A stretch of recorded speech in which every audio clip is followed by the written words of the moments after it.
সুপ্রিয় শ্রোতা, কথা মানবী ইউটিউব চ্যানেলে আপনাদের সকলকে স্বাগত জানাচ্ছি। আমি আইরিন অন্না।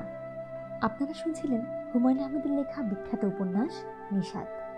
আজ তৃতীয় পর্ব। নিজাম সাহেবের বাসা ভূতের গলিতে, 2 কামরার টিনের ঘর। কাঁচা রাস্তা পার হয়ে যেতে হয়। জায়গায় জায়গায় খানাখন্দ, স্ট্রিট লাইট নেই। ইলেকট্রিসিটি না থাকায় সমস্ত অঞ্চলটাই অন্ধকারে ডুবে আছে। নিজাম সাহেব হাত ধরে ধরে মনিরকে নিয়ে যাচ্ছেন। কাদায় পানিতে দুইজনই মাখামাখি। নিজাম সাহেব সারা পথ গালাগালি করতে করতে আসছেন। কিছুক্ষণ পরপর বলছেন, তুমি মহামূর্খ। মনিরের বড় ভালো লাগছে। অনেকদিন পর সে কোনো মানুষের মধ্যে এমন গাঢ় মমতার পরিচয় পেল। এই ঝড় বৃষ্টির রাতে ভদ্রলোক একা একা গিয়েছেন খোঁজ নিতে। বাড়ি পৌঁছা মাত্র গরম পানির ব্যবস্থা হলো। নিজাম সাহেব ঠেলে তাকে বাথরুমে ঢুকিয়ে দিলেন। বাথরুম অন্ধকার, সারা বাড়িতে একটা মাত্র হ্যারিকেন। মনির, জি? তাকে সাবান আছে? কিছু তো দেখতে পাচ্ছি না। দরজা বন্ধ করার দরকার কি? খোলা রাখো। মনির দরজা অল্প একটু ফাঁক করল। ভেতর বাড়ির সবটা দেখা যাচ্ছে। ফ্রক পরা কিশোরী একটি মেয়ে বারান্দায় কেরোসিন কুকারে রান্না চড়িয়েছে। মেয়েটির পাশে ভেজা কাপড়ে নিজাম সাহেব কি যেন বলছেন মেয়েকে, আর মেয়ে বারবার হেসে উঠছে। অন্ধকারে এই হাসির শব্দ এত মধুর লাগছে। বাড়িতে কোনো লোকজন নেই। নিজাম সাহেবের স্ত্রী মারা গেছেন অল্প কিছুদিন আগে। দেশের বাড়িতে গিয়ে জ্বরে পড়েছিলেন। জ্বরের সঙ্গে ধীরে ধীরে আরও সব উপসর্গ যুক্ত হলো। খবর পেয়ে নিজাম সাহেব গেলেন দেশে। 3 দিনের আর্নড লিভ নিয়ে গিয়েছিলেন। 2 দিনের দিন ফিরে এসে যথারীতি হিসাবের খাতা নিয়ে বসলেন। বিকেলে অফিসের ছুটির পরও বসে রইলেন। মনির এসে বলল, নিজাম ভাই বাসায় যাবেন না, নাকি আজও হিসাবের গণ্ডগোল আছে? নিজাম সাহেব শান্ত গলায় বললেন, অন্যের হিসাব মিলিয়ে দিয়েছি, নিজেরটা মেলে না। আমার স্ত্রী মারা গেছে। বাড়ি গিয়ে দেখি 10 মিনিট আগে ডেড বডি কবর দিয়ে ফেলেছে। অনেকেই বলছিল কবর থেকে আবার তোলা হোক, শেষ দেখা। আমি নিষেধ করলাম। নিজাম সাহেব উঠে দাঁড়ালেন। তার চেহারায় বা আচার আচরণে শোকের কোনো ছাপ নেই। অফিসের হিসাব না মিললে এই মানুষটি অনেক বেশি বিচলিত হয়। পাটি বিছিয়ে খাওয়ার আয়োজন। উচ্ছে ভাজা, চিংড়ি মাছ, ডাল এবং একটা সবজি। কিশোরী মেয়েটি খাবার তুলে তুলে দিচ্ছে।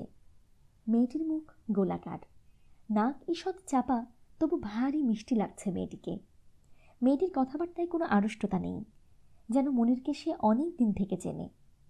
মেয়েটি মিষ্টি রিনরিনে গলায় কথা বলছে এবং খুব কৌতূহলী চোখে মনিরকে দেখছে। বাবা প্রায়ই বাসায় এসে বলেন, আপনি নাকি বাবার হিসাব মিলিয়ে দিয়েছেন। প্রতি বৃহস্পতিবার অফিসে যাবার সময় বলেন, ছেলেটিকে দাওয়াত করব। আপনাকে বোধহয় আর বলেন না, নাকি বলেন আপনি আসেন না। মনিরের কেন জানি লজ্জা করছে। 14-15 বছরের বাচ্চা একটি মেয়ে, তবু কেন মনির সহজ হতে পারছে না? নিজাম ভাই, আপনার কি একটি মেয়ে? হ্যাঁ, বিনুর বড় একটা ভাই ছিল, জন্মের পর মারা গেছে। আপনার মেয়ে কি পড়ে? বিনু হেসে ফেলে বলল, আপনি বাবাকে জিজ্ঞেস করছেন কেন? আমাকে জিজ্ঞেস করুন। আপনি এত লজ্জা পাচ্ছেন কেন? কি পড়ো তুমি? আইএ পড়ি। নিজাম সাহেব বললেন, আর পড়াশোনা হবে না, বিয়ে ঠিক হয়ে গেছে। এদেশে বিয়ের পর মেয়েদের আর পড়াশোনা হয় না। মনির বিনুর দিকে তাকিয়ে বলল, কোথায় বিয়ে ঠিক হয়েছে? বিনু আবার হেসে ফেলল। হাসি মুখে বলল, যেসব প্রশ্ন বাবাকে করা দরকার সেসব প্রশ্ন আপনি করছেন আমাকে, আর যেসব প্রশ্ন আমাকে করা দরকার সেসব করছেন বাবাকে। আপনি মানুষ এত অদ্ভুত কেন? তুমি কিছু মনে করো না। না, কিছু মনে করছি না। আপনার কি গরম লাগছে? গরম লাগবে কেন? গরম লাগছে না। ঘামছেন কেন? বিনুর প্রশ্নের সঙ্গে সঙ্গেই ব্যাপারটা ঘটল। চোখের সামনের জগৎ হঠাৎ কেমন ঘোলাটে হয়ে গেল। শব্দ অস্পষ্ট। ঘোলাটে আলোর তীব্রতা দ্রুত কমছে। কোনো শব্দ শোনা যাচ্ছে না। মনির তলিয়ে যাচ্ছে শব্দহীন আলোহীন এক জগতে। শরীরের কোনো ইন্দ্রিয় কাজ করছে না। এই অবস্থা কতক্ষণ ছিল মনিরের মনে নেই। ঘোর কাটল। কিছু কিছু আলো সে দেখতে পাচ্ছে। 2-1টা শব্দ কানে আসছে। মনির ক্লান্ত গলায় বলল, পানি খাবো। এইমাত্র না পানি খেলে, আবার পানি কেন? সত্যি খেতে চাও? মনির স্পষ্ট করে তাকালো। সে একটা অচেনা বাড়ির বারান্দায় বসে আছে। তার সামনে বিনু। তার গায়ে ঘরোয়া ভঙ্গিতে পরা হালকা নীল রঙের একটা সুতির শাড়ি। বারান্দায় একটা পাটি পাতা। বিনু বসেছে পাটিতে। সে একটা চেয়ারে বসেছে। রাত। বারান্দায় চাঁদের আলো আছে। এই, সত্যি সত্যি পানি চাও? চাই। বিনু উঠে গেল। এই বাড়ি কার? এই মেয়েটির সঙ্গে তার কি সম্পর্ক? জায়গাটা কোথায়? সে কিছুই জানে না। বছরখানেক আগে প্রথম যা হয়েছিল, এও কি তাই? তার কি দুটো জীবন? এই দুটো জীবন কি পাশাপাশি চলছে? নাও, পানি নাও। মনির যন্ত্রের মতো হাত বাড়ালো। ঠান্ডা কনকনে পানি। ও কি, গ্লাস হাতে বসে আছো কেন? এটা কোন জায়গা? এ আবার কীরকম কথা? কোন জায়গা মানে? এমনি বললাম। চলো শুয়ে পড়ি। আর কতক্ষণ বারান্দায় বসে থাকবে? মনির যন্ত্রের মতোই একটা ঘরে ঢুকল। এটাই বোধহয় শোবার ঘর। বেশ বড় লোকের বাড়ি মনে হচ্ছে। সুন্দর করে সাজানো। দেয়ালে ৩-৪ বছরের একটা ফুটফুটে শিশুর ছবি। মেয়েটি বলল, শোনো, চট করে ঘুমিয়ে পড়বে না। বাবার চিঠির জবাব দিয়ে তারপর ঘুমোবে। আমার তো মনে হয় তুমি তার চিঠি পড়োনি এখনো। নাকি পড়েছ? না। পড়ে শোনাবো? শোনাও। মেয়েটি ড্রয়ার খুলে চিঠি বের করলো। গলার স্বর বুড়ো মানুষের মতো করে পড়তে শুরু করলো। টুনু, তুমি দীর্ঘদিন যাবৎ আমার পত্রের জবাব দিতেছ না। ইহার কারণ বুঝিতে আমি অক্ষম। একজন বৃদ্ধ মানুষের পত্রের জবাব দেওয়া সাধারণ ভদ্রতা। চাকরি এবং সংসার নিয়ে তুমি ব্যস্ত, আমি জানি। দুনিয়ার সকলেই ব্যস্ত, কেহ বসিয়া নাই। তোমার মা বাতে আক্রান্ত। আয়ুর্বেদীয় চিকিৎসা চলিতেছে। তবে আমার ইচ্ছা তাহাকে ঢাকায় আনিয়া কোনো বড় ডাক্তারকে দিয়া দেখানো। ঢাকায় বাতরোগের জন্য নামী ডাক্তারদের সন্ধান লইও। বৌমাকে আদর ও স্নেহচুম্বন দেবে। তাহাকে অতি শীঘ্রই পৃথক পত্র দিব। ইতি। চিঠি পড়া শেষ করে মেয়েটি বলল, দেখলে তোমার উপর কীরকম রাগ করেছেন? একটা চিঠি লিখতে কতক্ষণ লাগে বলো তো? কাগজ কলম এনে দিই। মনির সেই প্রশ্নের জবাব না দিয়ে দেয়ালে টাঙানো ছবিটির দিকে তাকিয়ে বলল, এটা কার ছবি? মেয়েটি দীর্ঘ সময় মনিরের দিকে তাকিয়ে রইল। তার চোখ ছলছল করছে। এই শিশুটি সম্ভবত তাদেরই, এবং খুব সম্ভবত শিশুটি বেঁচে নেই। তার জন্য মনিরের কোনো দুঃখ বোধ হচ্ছে না, কারণ এই শিশুটিকে সে চেনে না। অতীতের কিছুই তার মনে পড়ছে না। সে দেখছে শুধুই বর্তমান, এবং অদ্ভুত কোনো বর্তমান। এই বর্তমানের কোনো ব্যাখ্যা নেই। মনির আবার বলল, ছবিটা কার? মেয়েটি তীক্ষ্ণ কণ্ঠে বলল, তোমার কি হয়েছে? ছবিকার জিজ্ঞেস করছো কেন? তুমি জানো না ছবিকার? বলতে বলতে মেয়েটি ফুঁপিয়ে উঠল। মনিরের ঘোর কেটে গেল। সে আগের জায়গাতেই আছে, ভাত মাছ খাচ্ছে। বিনু মেয়েটি পাতে 1 চামচ ডাল দিল। নিজাম সাহেব বললেন, দই আছে, টক দই, ডালের সঙ্গে মিশিয়ে খাও, ভালো লাগবে। বিনু বলল, দই কিন্তু বাবা নেই, বেড়াল মুখ দিয়েছিল, ফেলে দিয়েছি। ইস, আপনার বোধহয় খাওয়ায় খুব কষ্ট হলো। না না, কষ্ট হয়নি। এমন দিনে বাবা আপনাকে নিয়ে এসেছে যে কোনো বাজার নেই। একটা যে ডিম ভেজে দেব সে উপায়ও নেই। ঘরে ডিমও ছিল না। আমার কিচ্ছু লাগবে না। আরেকদিন কিন্তু আপনি আসবেন, আসবেন তো? হ্যাঁ আসবো, খবর দিয়ে আসবেন। আচ্ছা, খবর দিয়ে আসবো। আপনি কি পান খান? না। মনির বারান্দায় হাত ধুতে গেল। বিনু সঙ্গে করে পানি নিয়ে এসেছে। এখন আর বৃষ্টি নেই, মেঘ কাটতে শুরু করেছে। হয়তো কিছুক্ষণের মধ্যেই চাঁদ উঠবে। শ্রাবণ মাসের চাঁদ অপূর্ব হয়। কে জানে আজ কেমন হবে। মিসির আলি হাসি মুখে বললেন, কি ব্যাপার, আজ খালি হাতে যে? আমার সিগারেট কোথায়? মনির লজ্জিত ভঙ্গিতে হাসল। মিসির আলি বললেন, আজকালের মধ্যে না এলে আমি নিজেই উপস্থিত হতাম তোমার ওখানে। আমি কোথায় থাকি তা তো আপনি জানেন না। আগে জানতাম না, এখন জানি। শার্লক হোমসের মতো বুদ্ধি খাটিয়ে বের করেছি। শুনতে চাও? চাই। প্রথমে খোঁজ করলাম ইস্টার্ন মার্কেন্টাইলে। দেখা গেল এই নামে কোনো অফিস নেই। তুমি ভুল ইনফরমেশন দিয়েছিলে। ভুল দেইনি, আগে এই নাম ছিল, এখন নাম বদলেছে। যখন দেখলাম অফিস থেকে কোনো সাহায্য পাওয়া যাবে না, তখন পাড়ার ছোট ছোট পানবিড়ির দোকানগুলোতে খোঁজ করতে লাগলাম। কারণ তুমি সিগারেট খাও। এই সব দোকানগুলোতেই তোমাকে একাধিকবার যেতে হবে। সিগারেট খাই কি করে বুঝলেন? আপনার সামনে তো কখনো খাইনি। তোমার পকেটে দেশলাই দেখেছি। তাছাড়া যে সিগারেট খায় সেই সাধারণত অন্যকে সিগারেট উপহার দেওয়ার কথা ভাবে। দোকান থেকেই আমার খোঁজ পেলেন? হ্যাঁ। মুনির, তুমি চা খাবে? হ্যাঁ, খাবো। তুমি কথায় কথায় স্যার বলো, আজ এখন পর্যন্ত একবারও বলনি। কারণটা কি? স্যার, আমি চা খাবো। মিসির আলি উচ্চস্বরে হেসে উঠলেন। তার মনে হলো ছেলেটি বেশ রসিক এবং সে সহজ হতে শুরু করেছে। যত সহজ হবে ততই তার জন্যে ভালো। প্রচুর তথ্য তার দরকার। তথ্য ছাড়া এগোবার কোনো পথ নেই। তিনি নিজে কোনো তথ্য সংগ্রহ করতে পারছেন না। ছেলেটির উপরই তাকে নির্ভর করতে হবে। আজ আমাকে কিছু বলবে বলে মনে হচ্ছে? জি, বলবো। বাতি নেভাতে হবে? না। মনির খুব সহজ ভঙ্গিতে নিজাম সাহেবের বাড়ির ঘটনার কথা বলল। কেমন করে হঠাৎ পট পরিবর্তন হলো, সে সময় তার অনুভূতি কী ছিল, সবই সুন্দর করে গুছিয়ে বলল। শিশুটির দেয়ালে টাঙানো ছবিটির কথা, তার পানি চাইবার কথা কিছুই বাদ দিল না। মিসির আলি একটিও প্রশ্ন করলেন না। সমস্ত বর্ণনাটা শুনলেন চোখ বন্ধ করে, একবারও তাকালেন না। তোমার বলা শেষ হয়েছে? জি।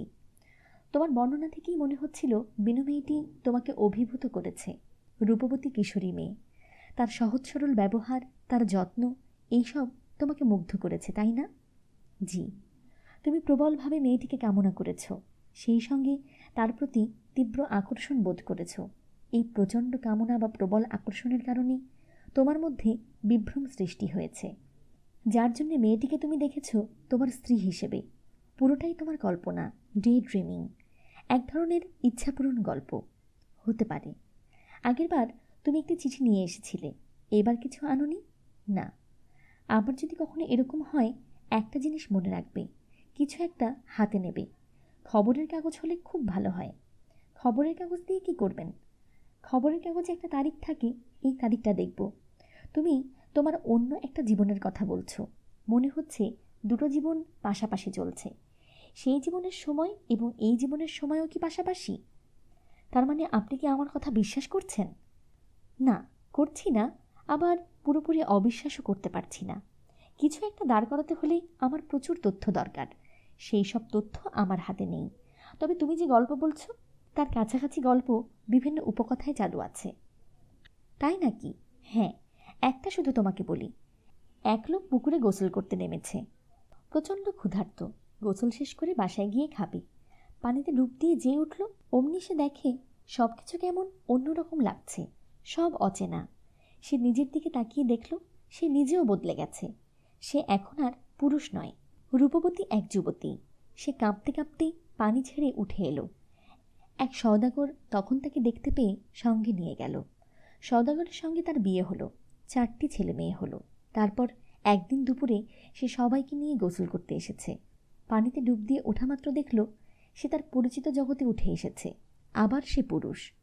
সে দ্রুত তার বাড়িতে গেল। স্ত্রী ভাত বেড়ে অপেক্ষা করছে। লোকটির মন গভীর বিষাদে আচ্ছন্ন। বারবার 4টি পুত্রকন্যার কথা তার মনে পড়ছে। ওরা কোথায় আছে, কি করছে কে জানে। হয়তো ব্যাকুল হয়ে মাকে খুঁজছে। মনির বলল, এটা তো উপকথা, সত্যি নয়। তা ঠিক, তবে সব গল্পের পেছনেই এক ধরনের সত্যি ব্যাপার থাকে। এর পেছনেও কিছু না কিছু থাকতে পারে। আমি এই জাতীয় সব গল্প জোগাড় করছি।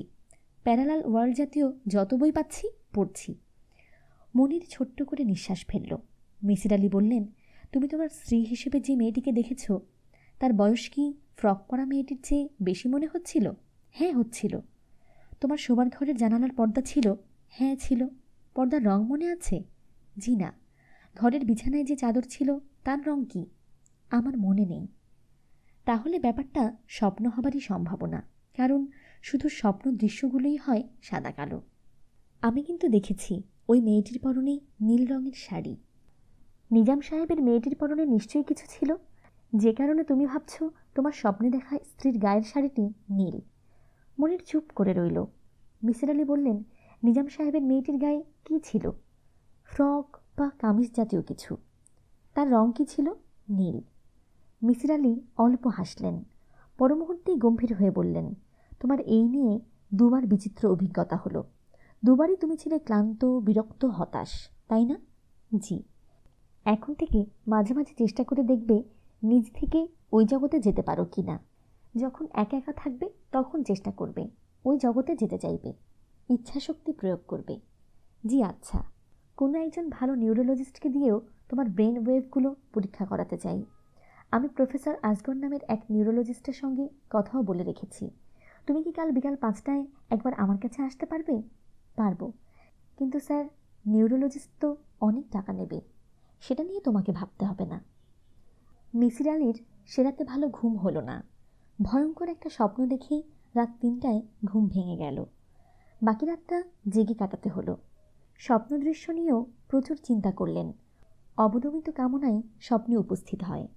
ব্যাখ্যা সহজ এবং চমৎকার, কিন্তু তবু কোথায় যেন একটা ফাঁকি আছে, কিছু একটা বাকি থেকে যায়।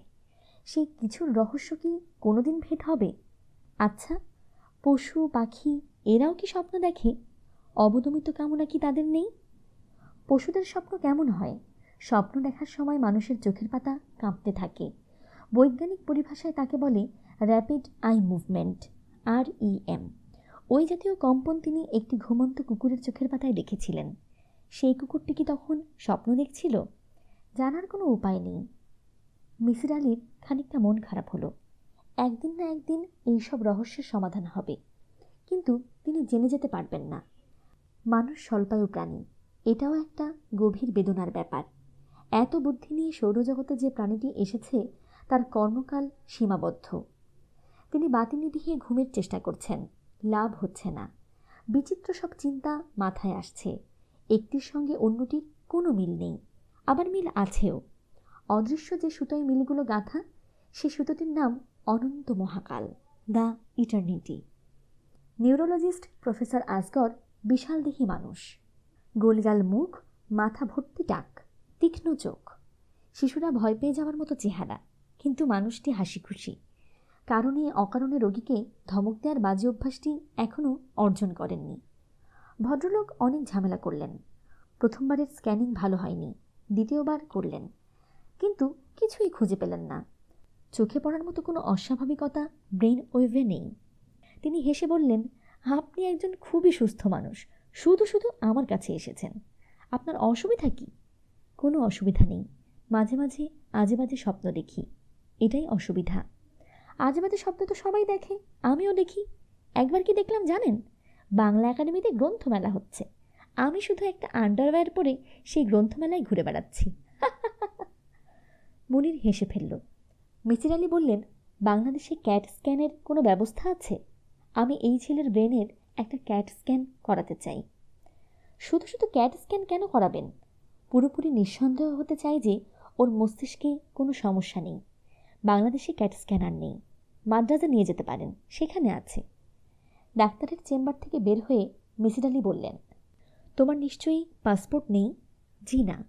কাল সকাল 10টার দিকে এসো, পাসপোর্ট অফিসে গিয়ে একটা দরখাস্ত করে দিই। পাগল হয়েছেন নাকি স্যার? আমি পাগল হব কেন? পাগল হচ্ছ তুমি। তা পুরোপুরি হবার আগেই একটা ব্যবস্থা করা দরকার। অনেক টাকার ব্যাপার স্যার। আমার কাছেও এত টাকা নেই, একটা ব্যবস্থা করতে হবে। পাসপোর্টটা তো করা থাকুক। চা খাবে নাকি? এসো, চা খাওয়া যাক। দুজন চা খেলো নিঃশব্দে। চায়ের দোকানে রেডিও বাজছে। মিসির আলি অন্যমনস্ক ভঙ্গিতে রেডিও শুনছেন। তার চোখ ছায়াচ্ছন্ন, গানের বিষয় তাকে স্পর্শ করছে।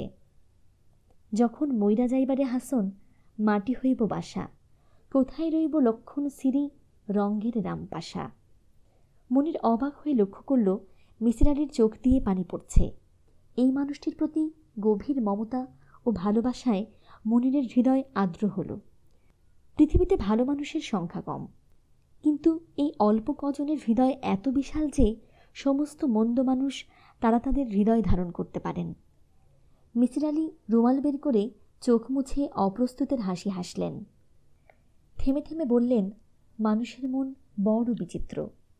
এই গান আগে কতবার শুনেছি, কখনো এরকম হয়নি। আজ হঠাৎ চোখে পানিটা নিয়ে এসে কি এক কাণ্ড। চলো ওঠা যাক। মনির বলল, একটু বসুন স্যার, আপনাকে একটা কথা বলি। বলো। ওই দিন আপনি আমাকে বলেছিলেন চেষ্টা করতে, নিজে নিজে ওই জগতে যেতে পারি কি না। চেষ্টা করেছিলে? জি, আমি যেতে পারি, ইচ্ছা করলেই পারি। বলো কি? হ্যাঁ স্যার, গত 3 দিনে আমি 4বার গিয়েছি। যাওয়াটা খুবই সহজ। মিসির আলি চুপ করে রইলেন। মনির বলল, আমি আপনার জন্যে দুটো জিনিস ওখান থেকে নিয়ে এসেছি। কী জিনিস? দুটো ছবি। বলো কি তুমি, দেখি। মনির একটা খাম এগিয়ে দিল, মৃদু গলায় বলল, বাসায় গিয়ে দেখবেন স্যার, প্লিজ। মিসির আলি কৌতূহল সামলাতে পারলেন না। ছবি দুটো দেখলেন। একটি বিয়ের ছবি, বর এবং কনে পাশাপাশি বসে আছে, তাদের ঘিরে আছে আত্মীয় স্বজন। বর মনির, কনে নিশ্চয়ই বিনু নামের মেয়েটি। অন্যটি স্বামী স্ত্রীর ছবি, ওদের কোলে ফুটফুটে একটি শিশু। ছবির উল্টো পিঠে লেখা, আমাদের টগরমণি, বয়স 1 বছর। মনির বলল, এ আমার ছেলে, 4 বছর বয়সে মারা যায়। নিউমোনিয়া হয়েছিল, ডাক্তাররা উল্টাপাল্টা চিকিৎসা করেছেন। বলতে বলতে মনিরের গলা আর্দ্র হয়ে গেল। মিসির আলি দীর্ঘ সময় মনিরের দিকে তাকিয়ে রইলেন। কোনো খবরের কাগজ আনোনি? জি না স্যার, কিছু আনার কথা তখন মনে থাকে না। ছবিগুলো কেমন করে চলে এসেছে আমি জানি না। ছবিগুলো হাতে নিয়ে দেখছিলাম, হঠাৎ ঘোর কেটে গেল। দেখি আমি আমার ঘরে বসে আছি, আমার হাতে দুটো ছবি। চলো রাস্তায় কিছুক্ষণ হাঁটি। চলুন। তারা দুজন উদ্দেশ্যহীন ভঙ্গিতে সন্ধ্যা নামার আগ পর্যন্ত হেঁটে বেড়ালো। কারো মুখে কোনো কথা নেই। মিসির আলির মুখ চিন্তাক্লিষ্ট। একসময় তিনি বললেন, তুমি কি এর পরেও নিজাম সাহেবের বাসায় গিয়েছিলে? জি না স্যার। চলো আজ যাওয়া যাক। কেন? এমনি যাব, দেখব, কথা বলবো। ভয় নেই, ছবির কথা কিছু বলবো না। আমার স্যার যেতে ইচ্ছে করছে না। বেশ, তুমি না গেলে কিভাবে যেতে হয় আমাকে বলো, আমি একাই যাব। স্যার, আমি চাই না ওই মেয়েটি ছবি সম্পর্কে কিছু জানুক। ও কিচ্ছুই জানবে না। মনির খুব অনিচ্ছার সঙ্গে ঠিকানা বলল। তাকে দেখে মনে হচ্ছে সে খুব অস্বস্তি বোধ করছে। স্যার যাই। আচ্ছা, দেখা হবে। মনির ঘর থেকে বের হয়েও বেশ কিছু সময় বারান্দায় দাঁড়িয়ে রইল। যেন চলে যাবার ব্যাপারটায় তার মন ঠিক সায় দিচ্ছে না, আবার না যাওয়াটাও মনোপুত নয়। মিসির আলি দীর্ঘ নিঃশ্বাস ফেললেন। মনে মনে বললেন, অদ্ভুত মানব জীবন। মানুষকে আমৃত্যু দ্বিধা এবং দ্বন্দ্বের মধ্যে বাস করতে হয়। তিনি নিজেও তার জীবন দ্বিধার মধ্যে পার করে দিচ্ছেন। সমাজ সংসার থেকে আলাদা হয়ে বাস করতেই তার ভালো লাগে, আবার লাগে না। মানুষের মঙ্গলের জন্যে তিনি তীব্র বাসনা অনুভব করেন। একজন মমতাময়ী স্ত্রী, কয়েকটি হাসি খুশি শিশুর মাঝখানে নিজেকে কল্পনা করতে ভালো লাগে। আবার পর মুহূর্তেই মনে হয়, এই তো বেশ আছি। বন্ধনহীন মুক্ত জীবনের মতো আনন্দের আর কী হতে পারে? পুরোপুরি নিঃসঙ্গ তো নন তিনি। তার ব্যক্তিগত লাইব্রেরির দিকে তাকালে মন অন্যরকম হয়ে যায়। সারি সারি বই, কত বিচিত্র চিন্তা, কত বিচিত্র কল্পনার কি অপূর্ব সমাবেশ। এদের মাঝখান থেকে নিঃসঙ্গ হবার কোনো উপায় নেই। মিসির আলি বইয়ের তাকের দিকে চোখ বন্ধ করে হাত বাড়ালেন। যে বই হাতে উঠে আসে সে বইটিই পড়বেন। এটা তার এক ধরনের লেখা। সবসময়ই এমন একটা বই উঠে আসে যা পড়তে ইচ্ছা করে না, আবার পড়তে শুরু করলে ভালো লাগে। আজও তাই হলো। কবিতার বই হাতে। এই একটি বিষয়ে পড়াশোনা তার ভালো লাগে না। কবিতার বই সজ্ঞানে কখনো কেনেননি। এখানে যা আছে সবই নীলু নামের তার এক ছাত্রীর দেয়া উপহার। মেয়েদের এই এক অদ্ভুত সাইকোলজি, উপহার দেবার বেলায় কবিতার বই খোঁজে। মিসির আলি বইটির পাতা উল্টাতে লাগলেন। ইংরেজি কবিতা, কার লেখা কে জানে, অবশ্য নামে কিছু আসে যায় না। তিনি ভ্রুকুঁচকে কয়েকটা লাইন পড়তে চেষ্টা করলেন। I cannot see what flowers are at my feet, nor what soft incense hangs upon the boughs. এর কোনো মানে হয়? কোনো মানে হয় না, তবু পড়তে এত ভালো লাগে।